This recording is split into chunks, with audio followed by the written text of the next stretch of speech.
É bom demais e quase ninguém viu do Intox Anime. Play. Fala, gente, voltamos aí com mais um vídeo do Intox Responde Extra, o quadro de perguntas e respostas do Intox Anime. Se você tiver uma pergunta, coloque aí nos comentários. Eu posso acabar respondendo nos próximos vídeos desse quadro, que já tem vários vídeos. Eu fiz até um guia com todos os vídeos lá e as perguntas e respostas que eu dei em cada um deles. Dei uma olhada aí, tem um link pra isso na descrição do vídeo. E bom, vamos lá, começando, animes chineses favoritos. Olha, eu tenho dois que eu realmente gostei um pouco mais. Um deles foi The Last Summoner. Nossa, a deusa Troll, ou Nunca vi Troll lá. Isso é basicamente uma aqua de cabelo rosa. É muito, mas muito engraçado. Então eu achei super divertido esse anime. E a animação dele é bem razoável também. Então foi um dos aí que eu mais gostei. E o que eu mais gostei foi de King's Avatar. Principalmente a primeira temporada. As outras pegaram tão bem quanto a primeira. Foi feito aí pelo que a gente chama de Ufotable chinês. É um estúdio chinês mesmo.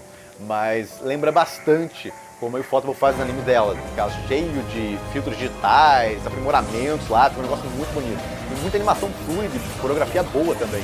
Não é só embelezamento visual, tem animação de qualidade ali também. Então, King's Avatar e The Last Summoner são meus animes chineses até o momento aí favoritos. Prefere a Emilia ou a Ren em ReZero? Eu prefiro nenhuma das duas, na verdade, porque a Emilia é tão bobinha, inocente demais e tal, me dá nervoso. Embora eu ache o design dela muito bonito, visualmente eu acho ela muito bonita. Mas a personalidade é tão sem sal. E o mais engraçado é que tem um bando de heroínas muito legais no ReZero. Não é que o autor não saiba fazer garotas muito legais, carismáticas, ou com personalidades que chamem a atenção. Meu Deus, aí que Dona lá conquistou um bando de gente. Mas aí ele faz uma heroína principal que é a mais clichê possível, aquela princesa indefesa, toda hora sendo salva pelo protagonista, quase todo arco é isso. Então, embora eu ache o visual muito bonito, a personalidade é tão sem graça. Ela também é extremamente infantil, então tem uma justificativa na série pra isso, mas ainda assim, isso aí é uma escolha do autor. Ele poderia ter feito de forma diferente pra ela não ser tão infantil. Tinha várias formas diferentes de fazer isso. E tem a Ren. Visualmente, eu não acho ela tão bonita quanto a Emilia. E a personalidade dela, embora comece muito agressiva, depois fica totalmente dada lá pro protagonista, super boazinha com ele, fazendo qualquer coisa que ele queira, sempre apoiando tudo. Então, para alguns pode ser maravilhoso, acha isso fantástico, esse seria o romance ideal. Eu não acho. Se ela contestasse mais ele, entrasse em conflito em vários momentos, mantesse a personalidade forte dela e ao mesmo tempo gostasse muito dele, quisesse estar junto dele, aí eu gostaria muito mais dela. Mas a partir do momento que ela ficou toda derretida e tal, virou pau mandado do protagonista, fazendo tudo que ele quer. Eu prefiro nossa, a Emilia. A personalidade dela foi de uma coisa pra um negócio completamente diferente. Deixa aí nos comentários qual você prefere. E virou um negócio que eu não gosto. Vira aquela heroína, molenga demais. Então eu acabo não gostando de nenhuma das duas, no fim das contas. Mas se eu pudesse escolher, o ideal seria a Emilia, gosto mais da aparência dela, e ela é forte. Só tá meio que bloqueado os poderes dela, mentalmente e psicologicamente. Então ela poderia ser uma heroína B10 pra caramba, bonitona, e uma personalidade, por favor, mais agressiva, diferente aí da personalidade ultra boazinha dela, que não me agrada muito. Mas como essa Emilia não existe, então não tem como escolher, honestamente, nenhuma das duas. Mas se eu fosse obrigado a escolher, eu escolheria a Emilia. Porque pelo menos ela tem a esperança de que algum evento traumático do futuro dela mude essa personalidade chata pra caramba dela. E ela liberta os poderes lá, então vira uma heroína B10 com uma personalidade mais legal. Vai acontecer? Não sei. Mas a gente tem esperanças, né? E bom, antes que eu continue, quem puder, apoie o canal, vire membro. Você ganha vídeos extras toda semana, já tem mais de 700 acumulados e o mais importante, você vai estar apoiando mais aí no meu trabalho. Então quem já é membro, muito, mas muito obrigado. E quem não puder, só dá um like aí e se inscreve no canal para não perder nenhum vídeo. E bom, gente, vamos lá, seguindo. Essa aqui é sobre Sword Art Online. Será que se no futuro tivesse um arco que voltasse com aquela premissa da primeira temporada, que se você morreu no mundo virtual, você morre no mundo real, a série voltaria a bombar? Talvez ajudasse. Mas seria meio que uma repetição. O pessoal já viu um negócio parecido com isso. Quem quer ver isso em mais detalhes tem Progressive, que é a história contada certinho em mais detalhes. Que teria feito muito mais sucesso se tivesse soltado na TV. Porque aí quem não conhece nada da série vai ver Progressive lá. E aí conhece a série por Progressive e pode querer ver o resto da série, que já existe lá. Mas não, soltar em formato de filme ficou muito menos acessível, muita menos gente viu. Então, olha, decisão estúpida, totalmente estúpida que eles fizeram aí. Podiam ter renovado o público da série, chamado muito mais público novo. Não, vamos jogar no cinema porque dá mais dinheiro inicialmente pra gente, por causa da bilheteria. ganância, basicamente, deram um tiro no pé com isso. Mas, de qualquer forma, Sword Art Online aí, eu acho que o pessoal acharia meio que uma repetição do primeiro arco. Pô, já fez isso, tenta um negócio diferente, autor. E já devia ter medidas no mundo para evitar que aquele negócio acontecesse de novo. Então, pareceria meio ilógico. Exatamente um dos pontos depois da primeira temporada é que tomaram um bando de medidas nos óculos de realidade virtual para aquilo não ser possível acontecer de novo. Então, o autor fica tentando outras medidas. Nos outros arcos, nesse arco mais novo, está atualmente na Light Novel, que não teve anime ainda, ele fez uma coisa lá que dá uma certa tensão na história, mas não é aquela repetição de, não, se você morrer no jogo, você morre na vida real. Não, tem uma penalidade bem grande, mas não chega a ser morrer na vida real. Em resumo, enquanto a ideia poderia realmente chamar atenção, soaria como um negócio que o autor já fez e está repetindo porque ficou sem ideias. Então eu não acho a coisa mais brilhante do mundo. Seria melhor ter uma outra ideia que gerasse uma tensão grande também. É o que ele vem tentando. O que eu preferiria? Um anime super meia boca, mas com um romance fechado no final? Ou um anime muito bem feito, mas com um romance aberto no final? Olha, dependeria do quanto meia boca. Isso aí é muito subjetivo. Casar é meia boca. Quanto meia boca? É só mediano? Ou um negócio ruim, muito ruim, vai ter romance fechado? Se for tão ruim assim, mas só tiver romance fechado, aí provavelmente eu vou preferir a história lá que é muito bem feita, mas não fecha romance. Mas pelo menos eu ganho uma história muito boa, em tese. Mas se for uma história mediana, com romance fechado no final, já ganho os pontinhos pra mim. E aí eu teria que avaliar quão aberto é o final do outro. Então essa pergunta aí, embora tenha interessante de se pensar, é muito subjetivo, porque eu precisaria de muito mais dados para realmente escolher um deles. Porque os produtores, quem banca os animes, não fazem os projetos para finalizar o anime, o estúdio, terminar o anime antes de lançar. Para não dar esse negócio de terem que adiar direto, ou no meio da produção dar alguma treta lá, e aí, no caso, às vezes adiam o anime para a temporada seguinte, como está acontecendo aqui. Então, se o anime tivesse pronto antes da estreia, não seria muito mais fácil? Sim, só que também custaria mais, já que não teria pressa de terminar em momento X, porque vai começar a temporada e o anime tem que lançar. Eles poderiam aí, no caso, vai começar a temporada, mas a gente já tem 9 episódios prontos, não dá pra lançar, mas a gente vai precisar de mais um mês aí pra finalizar os outros episódios que faltam, entendeu? Poderia se esticar mais a produção com facilidade. Enquanto se você tem que terminar até o final da temporada, você faz um negócio mais apertado, mais correndo ali, e em tese você finaliza dentro do prazo. Ou não, como alguns casos aí estão adiando anime pra caramba, alguns deles. Mas o ponto é que, em tese, você economiza nesse processo. Alguns vão alegar que não, porque se atrasar, vão ter que chamar um monte de gente extra e tal, mas eu não vou entrar em grandes detalhes sobre isso. É uma discussão válida. O ponto é que, culturalmente, os japoneses fazem anime assim. Começa o anime na temporada enquanto está sendo produzido ainda os episódios. Tem só uns 2, 3 episódios prontos. Alguns animes já estão saindo realmente todos prontos. Quando é vendido para streaming na Netflix, por exemplo, está tudo pronto quando lançam lá. Então, tem exceções. Mas até na Netflix, às vezes, deixam prontos só uns 12 episódios. Aí os outros estão sendo produzidos ainda. Aí 6 meses depois, um ano, mais 12 episódios. Então o anime, às vezes, é dividido até em partes. Mas lançam blocos de episódios, pelo menos. Tem muita coisa pronta. Enquanto o anime pra TV não funciona bem assim. É um negócio cultural, eles vêm fazendo há muitos anos. Para mudar isso, eles teriam que gastar um pouco mais de dinheiro, mudar a mentalidade deles, o que às vezes é bem difícil. E também teriam que pegar e passar várias temporadas lançando menos animes. Porque eles já têm um cronograma todo pronto, às vezes com 2 anos de antecedência, está planejado o lançamento do anime lá, naquela data. Então eles teriam que mudar um bando, inclusive organizar um bando de coisas e reduzir muito o número de animes lançados até que conseguisse esse negócio de que sempre que está chegando uma temporada já tem um bando de animes prontos aí para eles lançarem nessa temporada. Então ficariam acumulando esses animes prontos aí, às vezes já tem anime pronto há 1 ano já, eles não lançaram ainda, entendeu? Seria um sistema totalmente diferente do que eles fazem hoje em dia. Seria interessante, mas por enquanto eles só não querem fazer mesmo. Eu dei alguns motivos aqui. Mas é um negócio que eles acostumaram a fazer dessa forma, é mais cultural que outra coisa, espero que mude com o tempo. Já tem alguns animes realmente saindo, estão praticamente todos prontos antes da estreia. Eu espero que cada vez tenha mais animes assim, eu vejo como algo positivo. Até fazer trailers é muito melhor, porque se você tem todos os episódios prontos, você pode pegar as cenas mais legais lá, não precisa pegar todas, porque seria um grande spoiler, mas você pode pegar várias cenas bem bacanas pra botar lá pra chamar a atenção. Enquanto se você tem só os 2, 3 primeiros episódios, às vezes não tem uma cena tão legal assim pra chamar a atenção. Então eu vejo muitas vantagens nesse modelo, tomara que os japoneses no futuro aí comecem a mudar pra ele. Eu assisto animes já finalizados, porque eu comento muito anime de temporada, mas e animes aí que já terminaram há muito tempo, eu assisto também, de vez em quando. Ou animes até que lançaram na temporada, tipo no Netflix, às vezes tudo de uma vez, então tem casos assim. Alguns deles já foram finalizados há um bom tempo, eu assisti meses depois que lançou lá, então tem desses casos. Mas hoje em dia quase tudo mais antigo que eu queria assistir, eu já assisti. Eu já assisti mais de 1000 animes. Então tem pouca coisa realmente mais antiga, que está completa, que eu tenho interesse em assistir. Quase tudo novo, que me interessa nas temporadas, eu vou assistindo durante as temporadas mesmo. Eu finalizo o ano aí tendo assistido, geralmente, mais de 80 animes. Então, é bastante coisa com certeza. Então, enquanto não é um negócio que nunca aconteça, hoje em dia é bem raro. No passado, não.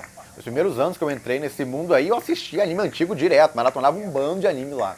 Mais antigo. Mas hoje em dia tem pouca coisa realmente. Quase tudo que eu queria assistir eu já assisti. Porque alguns streamings não tem todas as temporadas de um anime no catálogo. Às vezes tem só a terceira e a quarta, mas não tem a primeira e a segunda. Bom, é porque tem o tempo de expiração também. Eles geralmente pagam um dinheiro X por tempo X que o anime vai ficar dentro do catálogo. Não é um negócio pra sempre. A não ser que ele tenha feito parte do comitê de produção, tenha bancado parte da produção e tal, aí é diferente. Aí geralmente fica lá pra sempre com ele, porque ele tem parte dos direitos. Mas quando ele só compra direito ao anime, geralmente é só por tempo X. E às vezes acaba esse tempo X e sai. E ele compra primeiro direito as primeiras temporadas, né? E como primeiro ele compra para essas temporadas, são as primeiras também a expirar o tempo. E aí vai expirando da primeira, expirando da segunda, e ainda tem a terceira e a quarta lá, porque foi comprado depois.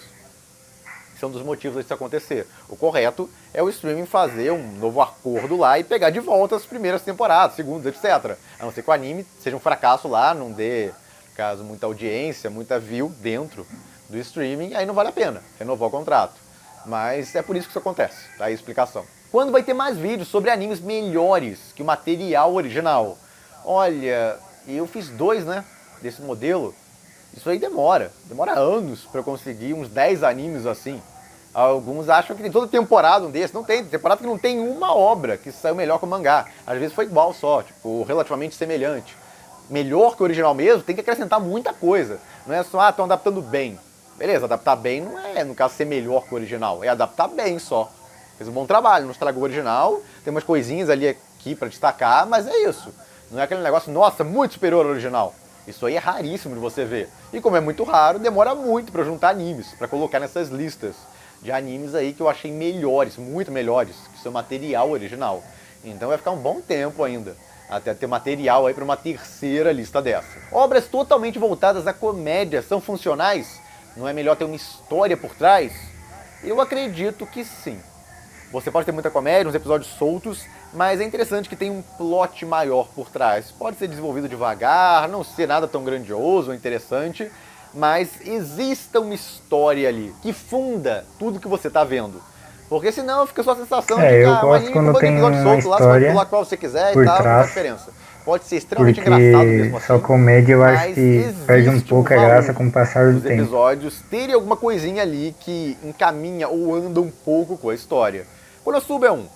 Konosuba tem vários episódios aí que boa parte dele é comédia pura, então situações meio random lá, mas com o tempo você vai vendo que a história vai progredindo, porque tem os generais do Mao que eles estão derrotando com o tempo, então estão progredindo nesse sentido, que é o objetivo. Estão conseguindo coisas nesse mundo, então você está vendo uma evolução gradual deles ali, da sobrevivência até deles.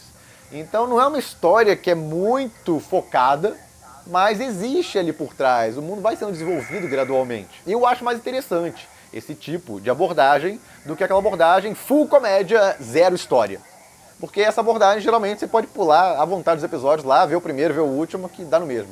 Então não acho tão interessante. Mas alguns animes conseguem deixar de forma muito funcional. Não quer dizer que o anime não funcione assim. Eu, só particularmente, tenho preferência por animes que, por mais que foquem em comédia, tem uma história de leve por trás. Um avanço do enredo a longo prazo. As coisas mudam.